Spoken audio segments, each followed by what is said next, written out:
تو شعیب علیہ السلام نے کیا کہا؟ یا قومی لا یجرمنکم شقاقی ان یصیبکم مثل ما اصاب قوم نوح او قوم ہود او قوم صالح. اے میری قوم. تو اچھا اس قوم کو بھی واقعات معلوم تھے, اس آیت سے پتہ چلتا ہے.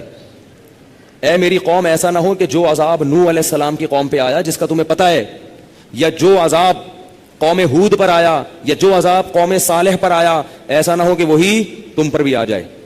اور یہ بھی کہنے لگے وما قوم لوط منکم ببعید, لوط علیہ السلام کی قوم تو بہت قریب ہے تم سے, جا کے دیکھ لو ان کے حالات, وہ تو ابھی ماضی کا قریب کا قصہ ہے. وَيَا قَوْمِ لَا يَجْرِمَنْ وَيَا قَوْمِ اسْتَغْفِرُوا رَبَّكُمْ ثُمَّ تُوبُوا إِلَيْهِ. اے میری قوم اعتراضات چھوڑ دو, استغفروا ربکم, رب سے توبہ استغفار کرو. دیکھو وہ لوگ استغفار کا مطلب سمجھتے تھے, ہم لوگ استغفار کا مطلب نہیں سمجھتے. جب شعیب علیہ السلام نے کہا استغفار کرو تو ایسا تو ان کے لیے تو بڑا آسان تھا, ایک تسبیح استغفار کی صبح پڑھ لیتے, ایک تسبیح شام کو پڑھ لیتے. کہتے اتنی سی بات ہے تو ہمیں تو نماز پہ ویسی کوئی اعتراض نہیں, تو استغفار کی ایک تسبیح پہ کیا اعتراض ہوگا. وہ سمجھتے تھے کہ استغفار کا مطلب ہے گناہ سے توبہ, جو ڈنڈی مار رہے ہیں یہ چھوڑیں اور پھر اللہ سے توبہ کریں. یہ والی توبہ آج کل مارکیٹ سے کیا چل رہی ہے, بہت سی چیزیں مارکیٹ میں شارٹ ہو گئی ہیں بھائی. لوگ چینی کو روتے ہیں, یہ شارٹ ہو گئی, وہ شارٹ ہو گئی, وہ بھائی بہت ساری چیزیں شارٹ ہوئی ہوئی ہیں. تو یہ والی توبہ آج کل مارکیٹ سے کیا چل رہی ہے, شارٹ چل رہی ہے. استغفار استغفر اللہ, ڈرامہ دیکھ کے بھی استغفار ہو رہا ہے, ہائے ہائے کیسا ہو گیا, کیسی ہیروئن ہے, توبہ توبہ, ٹھیک ہے نا, کیسا ہیرو ہے, ہائے اتنا گندا گانا, توبہ توبہ استغفر اللہ. تو یہ استغفار چل رہا ہے آج کل. تو استغفار کا مطلب وہ لوگ, بولو بھائی سمجھتے, وہ کچھ لوگ بیٹھے ہوئے تھے نا, ایک بس میں جا رہے تھے, سب ایک بس میں جا رہے تھے, ذرا دیندار تھے وہ, تو سب نے تہیہ کیا بھائی اگر کوئی لڑکی خاتون واتون نظر آ گئے نا تو استغفار پڑھنا بھائی, ٹھیک ہے نا, کیا کرنا ہے تاکہ نظریں نیچی کر لیں, توبہ استغفار. تو وہ جیسے ہی ایک نے پڑھا نا استغفار استغفر اللہ, تو سب نے کہا کہاں ہے سب نے کیا کہا, وہ لاشعوری طور پر نکل گیا نا کہ چلو استغفار کرنے کے لیے دیکھ تو لیں, بولے بتا یار کہاں ہے کہاں, تو وہ لاشعوری طور پر ہوتا ہے تو بعض دفعہ. تو شعیب علیہ السلام نے کیا کہا, استغفروا ربکم ثم توبوا الیہ ان ربی قریب مجیب ان ربی رحیم ودود. ایک جگہ فرمایا رحیم بھی ہے اور بہت محبت کرنے والا ہے. ودود محبت کی سپرلیٹو ڈگری ہے, بہت محبت کرے گا تم سے, بہت زیادہ محبت, اتنی محبت کہ اس کے لیے تم نے گناہ چھوڑ دیا بھائی, بہت محبت کرے گا. تو ظاہر ہے اللہ جب محبت کرتا ہے تو ہماری طرح نہیں ہے کہ بہت محبت ہے بس ہے, تو بھائی یہ پیسے دو, اتنی محبت ہے تو ٹھیک ہے نا. آپ کو کوئی دوست پریشانی میں آئے آپ کے پاس, بہت پریشان تھا, اس کو پیسوں کی ضرورت تھی, وہ آپ اس سے کہہ رہے ہیں یار مجھے تمہیں, آپ کو پتہ نہیں تھا کہ ابھی یہ پیسے بھی مانگ لے گا مجھ سے, کہہ رہے یار مجھے تم سے بہت محبت ہے, ایکچولی میں بتا نہیں سکتا, بہت محبت ہے. وہ بڑا خوش ہو گیا بھائی, اب تو ٹھیک ہے بھائی. تو کہہ رہے یار مجھے نا 100 روپے کی ضرورت ہے. اب آپ کہہ رہے یار یہ کیسے موقع پہ میں نے اظہار کر دیا محبت کا, ٹھیک ہے نا. تو ہم لوگوں کی محبت کیسی ہوتی ہے, ایسی ہوتی. اگر ہمیں پہلے سے پتا ہوتا پیسے مانگتا ہے تو ہم کیا کہتے ہیں, یہی محبت کچھ نہیں ہوتا. مفتی صاحب نے بیان کیا تھا لویریا پر, وہ جا کے سن لینا, پھر ایسا کہیں گے ہم. تو اللہ جب کہہ رہا ہے نا کہ استغفار کرو گے تو میں کیا کروں گا, ودود بے پناہ محبت کروں گا, بے پناہ محبت, اس کا مطلب ہے کہ پھر اللہ نوازے گا, بہت بہت نوازے گا, رزق کی فراوانی کر دے گا, رزق کے دروازے کھول دے گا, دل میں سکون ڈال دے گا. اگر پریشانی بھی آئے گی تو درجات کو بلند کرنے کے لیے, جیسے یعقوب علیہ السلام پر پریشانی آئی, جیسے یوسف علیہ السلام پر پریشانی آئی تاکہ مصر کا بادشاہ بنا دوں, پھر وہ پریشان کرنے کے لیے پریشان نہیں کرے گا, وہ پریشان کرے گا خوشی دینے کے لیے. آپ حیران ہو کہ خوشی دینے کے لیے بھی کوئی پریشانی ہوتی ہے, ہوتی ہے. حدیث میں آتا ہے کہ ایک بوڑھی عورت نے نبی صلی اللہ علیہ وسلم سے پوچھا کہ کیا بوڑھی عورتیں جنت میں کیا میں جنت میں جاؤں گی؟ آپ نے فرمایا نہیں. ارے بھائی, نبی کے منہ سے ایک عورت سن لے کہ میں جنت میں نہیں جاؤں گی, اس پہ کیا گزرے گی؟ اس کا مطلب جہنم کا ٹھپا لگ گیا, اسٹیمپ لگ گئی. اتنی پریشان, خود سوچو کہ جن صحابہ کو جنت پر ایسا یقین تھا جیسے اپنی آنکھوں سے دیکھی. حضرت علی کی ایک روایت ہے کہ میں اگر جنت کو اور جہنم کو اپنی آنکھوں سے دیکھ لوں تو میرے ایمان میں اضافہ نہیں ہوگا.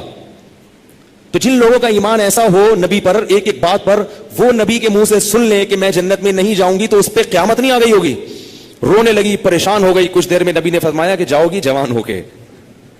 اس کنڈیشن میں اب یہاں ایک نقطہ اٹھایا ہے کہ بھائی ایسا مذاق کرنا جس سے تکلیف ہو, کسی مسلمان کو تکلیف دینا تو جائز نہیں ہے, تو نبی کیسے تکلیف دے سکتے ہیں؟ اتنی تکلیف میں ڈال دیا بیچاری کو.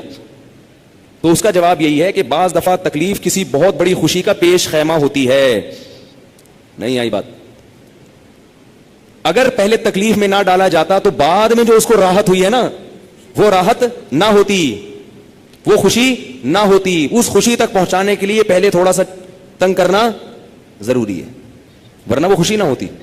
تو اللہ بھی اگر اپنے نیک بندوں کو پریشان کرتے ہیں تو وہ پریشانی کسی بہت بڑی کامیابی کا پیش خیمہ ہوتی ہے, پیش خیمہ ہوتی. پھر اس میں تسلیاں بھی ملتی رہتی ہیں. ان کو تتنزل علیہم الملائکہ اللہ تخافوا ولا تحزنوا, فرشتے ان کے دلوں پہ نازل ہو کے خوشخبریاں دیتے ہیں کہ غم نہ کرو, خوف نہ کرو, بس یہ پریشانیاں دور ہونے والی ہیں, جنت کی نعمتیں ہیں. بعض دفعہ تو دنیا میں بھی بہت بڑی کامیابی مل جاتی ہے.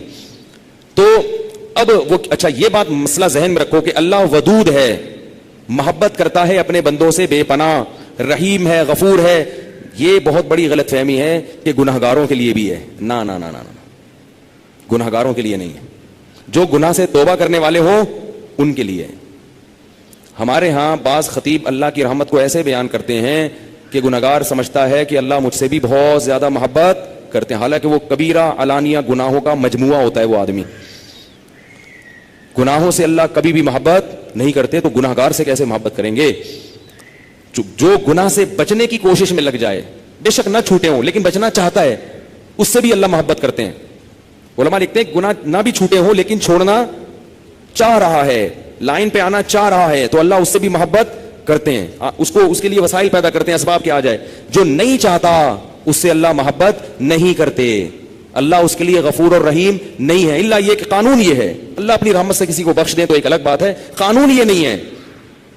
قانون یہ ہے کہ وہ کیا ہے, عزیز ذو انتقام, غالب ہے اور انتقام لینے والا ہے. ان الذين يكسبون الاثم سيجزون بما كانوا يقترفون, جو گناہ کر رہے ہیں عنقریب پتہ چلے گا, عنقریب پکڑے جاؤ گے, عنقریب ٹھکائی لگے گی. تو جس سے محبت ہوتی ہے اس سے ایسے باتیں کی جاتی ہیں. آپ کو جس سے محبت ہے آپ اس کو دھمکیاں دیتے ہیں اس طریقے سے. اللہ فرماتے ہیں کہ تمتعوا, مزے اڑاؤ مزے, ان مصيركم الى النار, آنا جہنم کی آگ کی طرف ہے. حدیث میں آتا ہے کہ میں سب سے زیادہ غیرت مند اور اللہ مجھ سے بھی زیادہ غیرت مند ہے. اور اللہ کی غیرت کو اس وقت جوش آتا ہے جب کوئی اللہ کے حرام کردہ کاموں میں سے کوئی کام کرتا ہے. یہ کون چیخ رہا ہے بھائی؟ ان کو سنبھالیں بچوں کو باہر, کیا ہو رہا ہے؟ یہ پیچھے لوگ بیٹھے ہوئے ہیں, دیکھ نہیں رہے ان کو. تو اللہ کو غیرت کس وقت آتی ہے؟ حدیث کے الفاظ ہیں کہ جب کوئی بندہ اللہ کے حرام کاموں میں سے کسی کام کا ارتکاب کرتا ہے. اللہ کھلا رہا ہے, اللہ پلا رہا ہے, پھر آپ ناجائز کی طرف جا رہے ہو. تو حدیث میں یہ نہیں آتا کہ جب کوئی بندہ گناہ کرتا ہے تو اللہ کو اس بھی محبت کا بڑا جوش آتا ہے. نہ نہ, پھر اللہ کو غیرت آتی ہے اور اللہ کی صفت انتقام جوش میں آتی ہے. اس لیے بھائی گناہ کرتے ہوئے اللہ سے ڈرا کرو, اللہ کی رحمت کی امیدیں گناہ کرتے ہوئے نہ لگایا کرو. ایسا نہ ہو کرنے کے دوران کوئی چھت گر جائے, زمین پھٹ جائے. بنی اسرائیل نے گناہ کیا تھا نا, ہفتے کے دن اللہ نے منع کیا شکار مت کرو, انہوں نے کر لیا, تو کیا اللہ بڑا غفور رحیم, اللہ نے معاف کر دیا فوراً. رات کو سوئے ہیں تو صبح کیا ہوا ہے, بندر اور سور جیسی شکلیں بنی ہوئی تھی. اللہ ہم سب کو محفوظ رکھے. تو گناہ سے بچنا چاہو گے تو اللہ کی رحمتیں ہیں, اللہ کی محبتیں ہیں. گناہ سے بچنے کا ارادہ نہیں کرتے تو پھر جہنم ہے, پھر جنت نہیں ہے. سمجھ رہے ہو کہ نہیں سمجھ رہے بھائی؟ یہ باتیں کہتے ہوئے مجھے بھی ڈر لگتا ہے, مجھے بھی ڈر لگتا ہے. تو شعیب علیہ السلام نے کیا کہا کہ اللہ کیا ہے, رحیم بھی ہے اور ودود بھی, قریب بھی ہے اور مجیب بھی. مجیب تمہاری دعاؤں کو سنے گا, لیکن یہ چھوڑ دو. اور ہم کیا کہتے ہیں, حج بھی کر لیں, عمرے بھی کر لیں, سارے کام کر لیں, جو گندگی میں جو برائی میں مبتلا ہیں وہ نہ چھوڑیں. سمجھ رہے ہو؟